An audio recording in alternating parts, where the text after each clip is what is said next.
Matthieu 15,13 à propos des pharisiens se rapporte naturellement à ceux qui assument la tâche d'enseigner les autres, de les diriger spirituellement. Les pharisiens étaient précisément de ceux-là. Ils avaient pris sur eux de conduire les autres en matière de religion. C'est en parlant d'eux que le Seigneur dit « toute plantation », littéralement, que n'a pas planté mon Père Céleste sera déraciné. En d'autres termes, il dit ceci « quiconque est assez osé pour prendre la responsabilité de montrer le chemin aux autres sans avoir été mandaté par le Seigneur, sans avoir reçu son message, sera déraciné. » Ces maîtres-là, ces docteurs-là sont des plantes qui se sont mises en terre toutes seules. C'est la génération spontanée. Une vérité comme celle-là ne peut sans doute avoir qu'une application très restreinte. Il y a pourtant là quelque chose qui ne devrait pas passer inaperçu au temps où nous sommes. C'est une impérieuse nécessité que ceux qui nous dirigent dans les choses spirituelles soient des hommes ayant un mandat de Dieu, un message, une révélation. Des hommes qui ne soient pas simplement pasteurs ou docteurs, selon l'ordre établi, mais qui en eux la racine même de l'enseignement divin.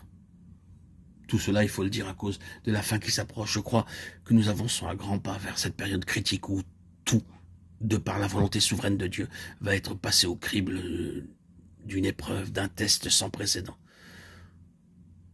Tout en fait de tradition, tout en fait de profession de foi, tout en fait de vocation. Tout le monde sera mis à l'épreuve, testé, quand les vents de Dieu se mettront à souffler. Et quel vent! Oui, les vents de l'erreur. Ce n'est peut-être pas Dieu qui envoie l'erreur, mais il la laisse passer.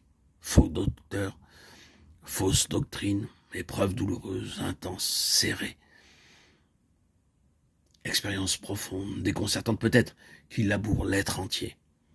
Nous allons tous y passer sous la souveraine direction de Dieu, et on verra bien alors jusqu'à quel point nous sommes enracinés. Cette sorte-là de test, d'épreuve, accomplira de deux choses l'une, bien aimée, ou bien elle va nous emporter, ou bien elle va nous enraciner encore plus profondément. Et pour finir, il ne subsistera plus rien qui rende l'épreuve nécessaire.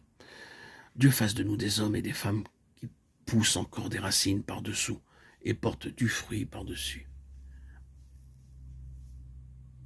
Un mot encore sur un sujet plus spécial cette fois. Il s'agit de ce passage d'Ésaïe 37-31. Ésaïe, nous le savons, n'a pas simplement à nous dire au sujet du résidu, du reste. Il y a un reste d'Israël et comme nous le savons aussi, il y a un reste de l'Église chrétienne.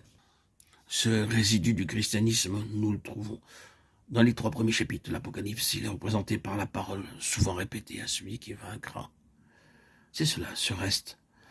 On se rend très bien compte que dans ces églises d'Asie, il n'y a qu'une infime minorité qui est restée fidèle.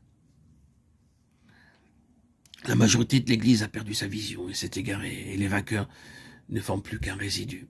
Ce principe du reste est mis en évidence un peu partout dans la parole de Dieu.